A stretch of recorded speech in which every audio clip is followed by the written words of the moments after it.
Hey YouTube, how's it going? Coming to you from my favorite spot in the backyard, by the chicken pen and the dogs and the cow. Up here underneath the shaded tree, it's a little warm out here today.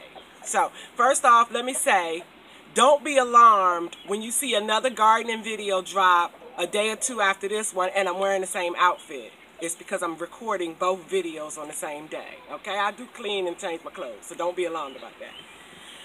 What I came to talk to you about today is sleep apnea. Let me give you a little brief background on my story with sleep apnea. About 15, 20 years ago, I was diagnosed with sleep apnea. And I saw what the machines looked like, going through a divorce, just started dating again, and I did not want that ugly mask on my face. So I did not go through and get my sleep apnea machine. Now that I'm going off to trucking, it's a requirement. And it's a very important requirement that I didn't really realize back then. I was young and dumb, okay? So I didn't know. I thought, you know, being stylish was the thing. So let me keep this video short and give you some of the things that I have learned about sleep apnea and going through this process. I took some notes so I don't forget anything, so I make sure I tell y'all everything.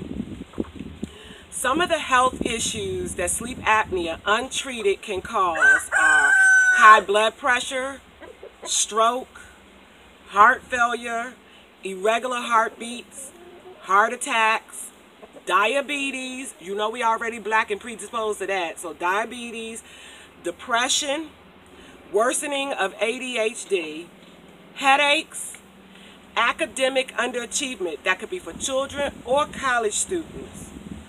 Being tired during the day, and you are highly more likely to crash your vehicle in an accident if you do not treat your sleep apnea. So it's important that you treat your sleep apnea, that you stay on the machine. It's a lifelong commitment. You're just going to have to do it. To me, the rewards outweigh the risk. It's better that I'm here living with this ugly machine on my face every night than I wind up dead on the floor or with a stroke with half my body paralyzed. That ain't cute. It's far more cuter to be on the CPAP machine than to have a stroke. Let's be real. If you're wondering what some of the risk factors that expose you to having sleep apnea, being a male is one, overweight, over 40 years old.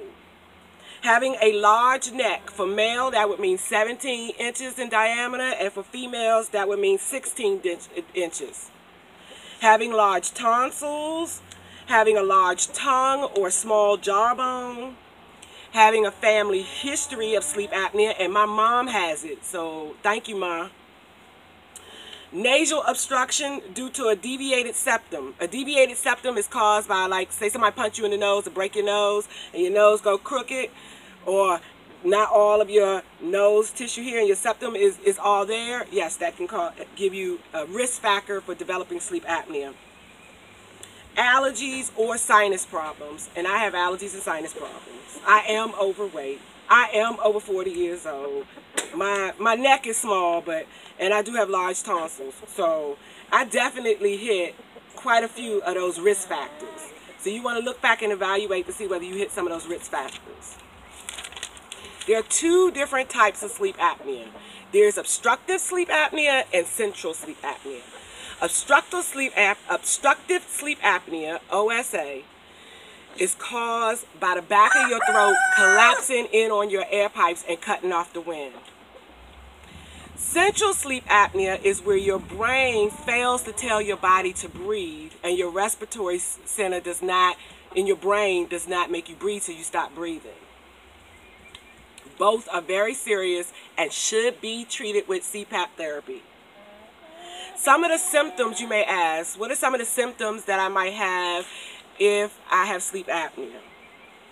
Waking up with a sore or dry throat, loud snoring, and my kids can testify to the fact that I brought the house down. You heard. Sound like it was a herd of everything running through the house at night. I have a 4,400 square foot house, and you can hear me throughout the whole damn house, okay? Waking up choking or gasping for air, I did that very often. Lack of energy during the day. Yes, that was me sitting at the desk, dozing off in the middle of the day. Want that? You think it's the itis? No, you probably got sleep apnea because you're not getting good restful sleep. Sleeping while driving. There were plenty of times where I used to have to stop on my way home from work to take a little short cat nap so I could get home because I felt just too tired to drive. Waking up with morning headaches. Yes, that was me. Forgetfulness, mood changes, a decreased interest in sex. Okay? All right now. Also, insomnia, and reoccurring awakenings in the middle of the night. Like constantly having to get up, go to the bathroom, turning over, realizing that you just can't sleep, you keep waking up, all that. Now let's talk about the testing for sleep apnea. My path was this because of my insurance company. I had to do a home study first. Then I went into the hospital for a titration study. So the home study consists of me going to the hospital and picking up a machine that I strapped here, put nasal nodules here, and a pulse oximeter on my finger to keep track of my pulse overnight. And I slept like that. So the thing that I strapped here could tell my breathing movements, when I stopped breathing, how often I stopped breathing, and the nostril oxygen pieces could also tell when I stopped breathing. Mine came up that I stopped breathing 28 times an hour. So that put me in the mild category of sleep apnea. When that came back as positive for sleep apnea, they then brought me into the hospital, and I'll show you the mask that they put on my face, the sleep study that they did in the hospital, where they then tested how many centimeters of pressure, air pressure, I needed to get to keep my airway open. So I slept in the hospital, came out with a mask. A few days later, I had a prescription sent to my doctor. Now, since my insurance was running out, I had to buy my own sleep apnea machine. So I purchased my own sleep apnea machine. I had the insurance company pay for additional mask and tubing for that machine. But the insurance company will understand that the insurance company will not buy the machine straight out. Most insurance companies will rent it for 6 months to 12 months. During that time, they're checking your compliance to make sure that you're on it. Because if you're not compliant, they want their machine back. Once you reach the pass where they're renting it, then they will take and purchase it for you, and it's your machine. So check with your insurance company. If you believe that you may have some of the symptoms or signs of sleep apnea, please, please treat it. And especially to all the truck drivers out there, please. We are driving these 70+ thousand pound killing machines up and down these highways. Your kids, my kids, your mama, your daddy, my daddy, all of them are counting on you to be safe and fully rested. I have now been on my sleep therapy for 12 days. And I can tell you, I ain't had such good sleep in a long time. I am well rested during the day, full of energy, looking forward to knocking these 21 days out and getting over the prime. And I know this is something that I have to do for the rest of my life. It's well worth it instead of having a heart attack or stroke or dying from sleep apnea. Your brain, your organs, your heart, all of your internal organs, your heart, your liver, all of that starve to oxygen every time you stop breathing. And sleep apnea only records when you stop breathing for 10 seconds. So if you stop breathing for 9 seconds, 50 times a night, it's not going to record it. But you have now deprived your body of oxygen for 9 seconds, 50 times a night. Do it. Get on the sleep machine. Do the therapy. Get it done.